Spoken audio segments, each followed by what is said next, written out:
High বন্ধুরা, আসসালামু আলাইকুম। কেমন আছেন আপনারা সবাই? আশা করি সবাই সবার পরিবার পরিজনকে নিয়ে ভালো আছেন, সুস্থ আছেন। আমিও আলহামদুলিল্লাহ ভালো আছি। প্রতিদিনের মতো আমার ডেইলি লাইফের আরেকটি ভিডিও নিয়ে হাজির হলাম, আমার ভালো লাগা মন্দ লাগাগুলো আমার প্রিয় আপু ভাইয়াদের সাথে শেয়ার করার জন্য। এই যে সকালবেলা প্রতিদিন আমি যেহেতু সাধারণ মধ্যবিত্ত ঘরের একজন হাউসওয়াইফ আর কি, তো প্রতিদিনের মতো রান্নাঘর সকালে ঘুম থেকে উঠেই তো শুরু হয় রান্নাঘর মেয়েদের। তো যাই হোক, এই যে রান্নাঘরে চলে আসলাম 7টা বেজে, যেহেতু আজকে 2 মেয়ের পরীক্ষা আছে। ইলমার অর্ধবার্ষিকী হাই স্কুলের পরীক্ষা আজকেই শেষ, আজকে ওর সমাজ পরীক্ষা আজকে শেষ হয়ে যাবে আর কি। আর ইমানির পরীক্ষা তো চলতেছে, কেবলমাত্র ইমানির 5টা পরীক্ষা গেল, আজকেরটা সহ 6টা পরীক্ষা হবে। তো যাই হোক, এই যে ইমানির পরীক্ষা হবে আরও 1 মাস। তো এই যে সকালবেলা বকবক করতেছিলাম, কি করতেছি সেটা আপনারা তো ভিডিওতে দেখতেছেন, ব্যাখ্যা করে আর কী বলবো। তারপরে বলি, সকালবেলা ভাবলাম যে একটু সুজি আর রুটি বানাবো। মানে সুজিগুলো না রোজার ঈদে কেনা হয়েছিল আর কি, সেমাই সুজি, তো খাওয়াই হয় না। আর আমি আমরি কী খাই আপনারা তো দেখেন আমার ডেলি লাইফের ভিডিওতে, আপনাদের সাথে শেয়ার করি। আর কী খাবো, আমার 2 মেয়ে যা খাবে সেটাই তো করে দিতে হবে, খেতেই যায় না। তো ভাবলাম যে আজকে নষ্ট হয়ে যাবে সুজি, একটু দুধ আছে জাল করা গরুর দুধ ফ্রিজে, তো সুজি একটু ভাবলাম যে দুধ দিয়ে সুজির হালুয়া তৈরি করি, রুটি দিয়ে খাওয়ার জন্য একটু নরম করে। তো যেই কাজ সেই কাজা, সুজিটা ভেজে নিলাম লাল লাল করে, মানে তেল ঘি ছাড়াই কিন্তু আমি সুজিটা ভেজে নিয়েছি, যেহেতু দুধ দিয়ে রান্না করবো, ঘি কিছু দিব না। সুজিটা ভেজে নিলাম, নিয়ে আজকে কিন্তু সকাল থেকে কারেন্ট নাই, 6টা থেকে কারেন্ট নাই। তো কারেন্ট নাই, গ্যাসের চুলায় সব নাস্তাগুলো বানিয়ে নিচ্ছিলাম। তো গ্যাসের চুলায় সুজি ভেজে নিয়ে গ্যাসের চুলায় আর কি সুজিটা কীভাবে রান্না করলাম সেটা দেখলেন। সুজির মধ্যে আমি স্বাদ মতো চিনি দিয়েছি, 1 চিমটি লবণ দিয়েছি, আর তেজপাতা, দারচিনি, এলাচি দিয়েছি। দুধ দিয়ে সুজিটা ভেজে নিয়ে রান্না করলাম। রুটি বানাবো। তো দেখেন আজকের ওয়েদারটা দেখাচ্ছি আপনাদের। আর প্রতিদিনের মতো সকালবেলা একটু এসবগুলের পানি তো আমার খেতেই হয় খালি পেটে, সেটা খেয়ে নিলাম, এসবগুলের ভুসির পানি।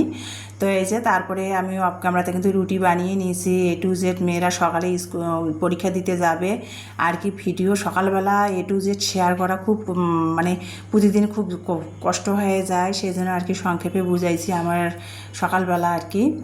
রুটি বানিয়ে নিয়েছি একটু, আর একটা ডিম আমলেট করে দিয়েছি।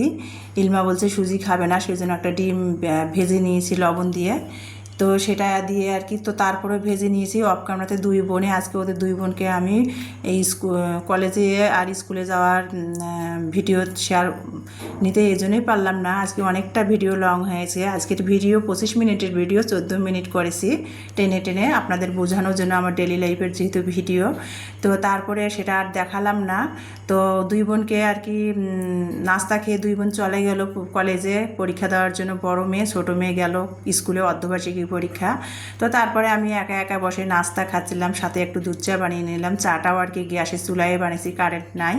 আর আমি তো সবসময় গরুর না লিকুইড দুধ দিয়ে চাটা খেতে পছন্দ করি, তো সেটা বানিয়ে নিলাম। আর ওই যে একটু নরম করে দুধ দিয়ে সুজি রান্না করেছি হালুয়া, সেটা দিয়ে রুটি খাচ্ছি। আর ইলমাকে একটা ডিম আমলেট করে দিছি। ইলমা ডিমটা পুরাটা খাই নাই, অর্ধেকটা খেয়ে অর্ধেকটা ফালাই থুয়ে চলে গেছে। তো ফালাই দিব কে, সেটা ভাবলাম যে আমি খেয়ে ফেলি। তো যাই হোক, একা একা নাস্তাটা করে নিলাম, মেয়েরা স্কুলে কলেজে চলে গেছে। তো এখন আমি এই যে বাজার থেকে এই যে আজ প্রায় 1 বছর পর, এই যে 1 বছরের মতো আর কি, ইলমার বাবা মানে দিনাজপুর থেকে বদলি হয়ে বরিশাল চলে গেছে, প্রায় 1 বছর হয়ে আসছে। ইলমার বাবা কিন্তু তারপর থেকে নদীর মাছ, আর এখানে দিনাজপুরে থাকলে তো সব সময় নদীর মাছ কিনতো, কেনাও হয় না। ইলমার বাবা বাজারে গেলে যখন যেটা ভালো নদীর মাছ চোখে পড়ে সেটাই নিয়ে আসতো। এখন ইলমার বাবাও বাসায় নাই, আমাদের সাথে থাকে না, এখন সেই নদীর মাছগুলো খাওয়া হয় না। তো আজকে নদীর মাছ কেনা হয়েছে, বাঁচা মাছ 800 টাকা কেজি, আর এই যে ইটা মাছ সেটাও 800 টাকা কেজি, আর এই যেগুলো দেশি আলু 20 টাকা কেজি, এই আলুটা আর কি। তো এই আলুটা আবার ভালো, খেতে ভালো লাগে, মানে যতই পাতলা করে কাটি আর নরম করে সিদ্ধ করি না, কিন্তু রান্না করলে একটু শক্ত শক্ত খেতে কিন্তু ভালো লাগে এই আলুটা। সেটা নিয়েছি 20 আর কি, 5 কেজি 20 টাকা করে কেজি। আর করলা পটল এলে তো 60 টাকা 50 টাকা করে কেজি, আর কি বলবো ব্যাখ্যা করে। হাফ কেজি পটল, হাফ কেজি করলা নিয়েছি, চিনি নিয়েছি এখানে 1 কেজি 115 টাকা কেজি। তো বাসা মাছগুলো কাটবো এখন। এখানে এই যে এই ইটা মাছটা আর বাসা মাছটা সব মিলে এখানে আমার 1300 টাকার মাছ কেনা হয়েছে। এই কয়টা মাছে 1300 টাকা, চিন্তা করেন নদীর মাছের এত দাম। আর ওই 1300 টাকা হলে পুরো আমার ঝুড়ি ভরা বাজার হয়ে যেত, কিন্তু নদীর মাছের দাম বেশি। তারপরও ইলমা ছোটো মাছ খেতে চাচ্ছিল, মলা মাছ, তো বাজারে পেলাম না মলা মাছ, তাই আর কি বাসা মাছ নিয়ে এসেছি নদীর, আর ইটা মাছ নদীর নিয়ে এসেছি। তো বাজারগুলো আলু পটল করলা এগুলো গুছাই নিয়ে চিনিটা কৌটাতে ঢেলে নিয়ে তারপরে যাব আমি ছাদে মাছ কাটার জন্যে। বাসায় একা একা এক হাত দিয়ে ক্যামেরা ধরে কাজ করতেছি আর আপনাদের সাথে শেয়ার করতেছি। 2 মেয়ে তো পরীক্ষা দিতে গেছে। তো তারপরে চিনিটা ঢেলে বাজারটা গুছিয়ে চলে আসলাম মাছগুলা নিয়ে ছাদের মধ্যে। দেখেন আমার টবে কী সুন্দর ফুল ফুটেছে, ঘাস ফুল। তো ছাদের মধ্যে চলে আসলাম। বাড়িওয়ালা ভাই তোরা নাই, খালাও নাই, এখন আসে না, 1 সপ্তাহের ছুটি, ভাইয়েরা নাই, খালাও নাই। তো দেখেন রান্নাঘরটা মরুভূমি হয়ে আছে। চুলার ছাইয়ের জন্য নিয়ে আসলাম। চুলার ছাই নিব, 11টা 11:30 আনুমানিক বাজছে এখন। চুলার ছাই নিব, নিয়ে মাছ কাটবো। আমি তো আবার চুলার ছাই ছাড়া মাছই কাটতে পারি না, আর নদীর মাছ তো আরও কাটতে পারবো না। তো ইটা মাছটা তো কাটতেই পারবো না, ছাই দিয়েও কাটতে পারবো না। ইটা মাছটা এত পিছলা, মানে লোট লোট বিজিল বিজিল, কাটতে পারবো না। তো ছাই দিয়ে ট্রাই করি, দেখি পারি কিনা কাটতে। আর এত শক্ত ইটা মাছ রে বাপ রে বাপ। ছোটো ছোটো মাছগুলোই কাটা যায় না। কাজের খালাটা থাকলে কেটে দিত, খালাটাও নাই। খালা আবার হোটেলে আগে রাঁধুনি ছিল। খালা আবার এগুলো খুব দ্রুত কাটতে পারে, খুবই হাত পাতলা কাজের জন্য। তো খালা নাই, এখন আমাকে একা একা কাটতে হবে। এই যে বিশেষ করে ইটা মাছটা কাটতে আমার অনেক কষ্ট হবে।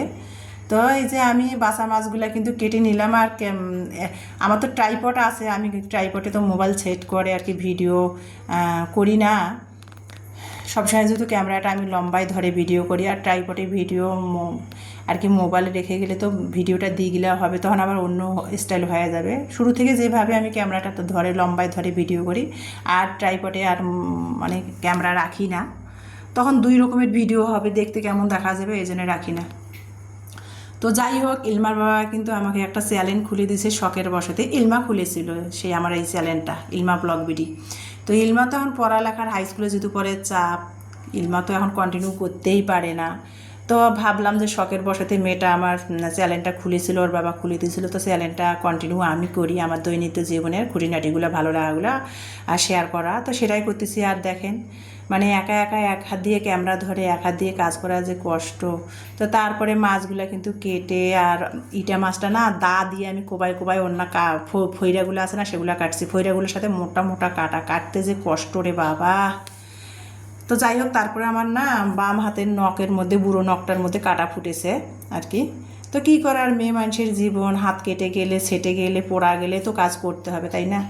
তো এই যে মাছগুলো আমি ছাই দিয়ে নাড়ি ভুড়িগুলো বের করে ফইরাগুলো ফেলে তারপরে এই যে ছাদের মধ্যে বাড়িওয়ালা ভাইরা যে মাছ ধোয়ার শান বানিয়ে দিয়েছে, সেটার মধ্যে মাছগুলো সুন্দর করে ঘষে ঘষে ধুচ্ছে। আর এই যে গায়ের মধ্যে না নদীর মাছ যেগুলা, গায়ের মধ্যে না একটা অন্যরকম বিজিল বিজিল আর কি পিছলা টাইপের থাকে, শ্যাওলা, সেগুলো আর কি ঘষে ঘষে পরিষ্কার করতেছে। দেখেন এই যে কালো কালোগুলা পরিষ্কার করতেছে। দেখেন মাছগুলো কত সুন্দর রূপার মতো এখন ঝকঝক করতেছে। আর মাছ না, আমার মা বলে কি জানেন, মাছ 7 ধোয়ায় মজা আর মাংস 1 ধোয়ায় মজা। মাছ যত ধুবেন তত আর কি স্বাদ হয়, আর মাংস যত কম ধুবেন তত স্বাদ আর কি, আগের যুগের দাদিরা মায়েরা বলে। তো যাই হোক, এই যে এখন মাছটা কিন্তু আমি এই যে ঘষে নিলাম। আর মাছটা থেকে কীরকম মাছগুলা থেকে ময়লা বের হইলো, মাছের গায়ের উপর যে ময়লাগুলা এগুলা সাদা সাদা লোট লোট আর কি, সেগুলো বের হলো। ইটা মাছটা কিন্তু এই যে শানটার মধ্যে আমি ঘষতে পারতেছিলাম না, এতটাই কষ্ট হচ্ছে। আর মাছটা ওজন খুব, এখানে 1.5 কেজি ওজন ইটা মাছটা।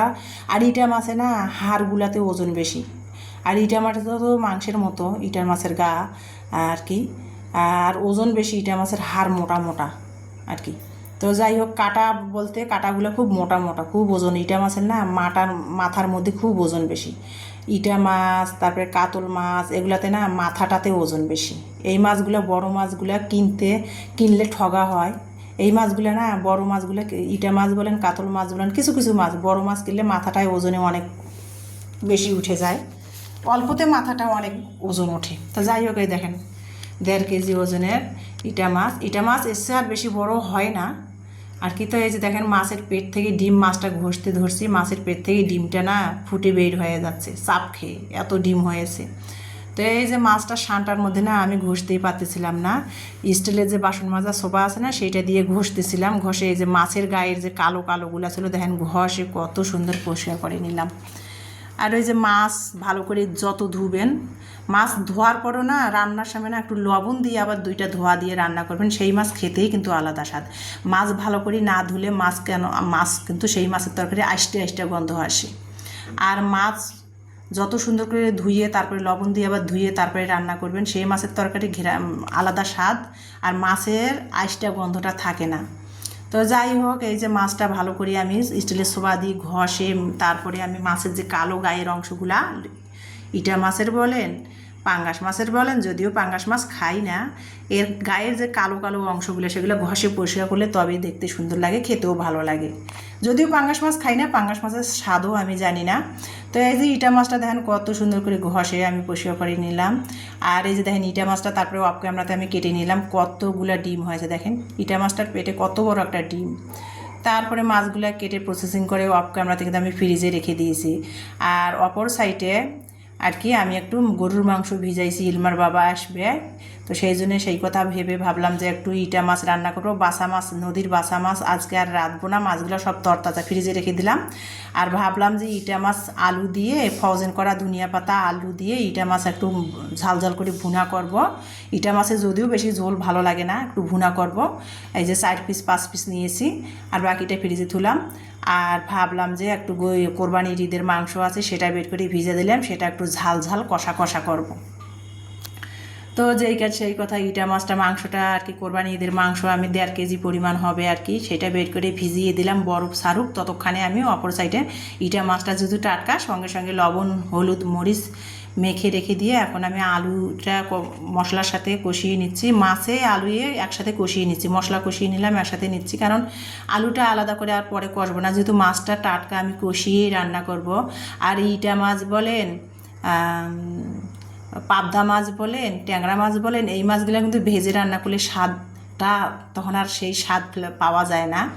এই মাছগুলো যখন পাবদা মাছ বলেন, ইটা মাছ বলেন, এগুলো যদি কষিয়ে রান্না করা যায় না, সেই মাছের অরিজিনাল স্বাদটা পাওয়া যায় আর কি।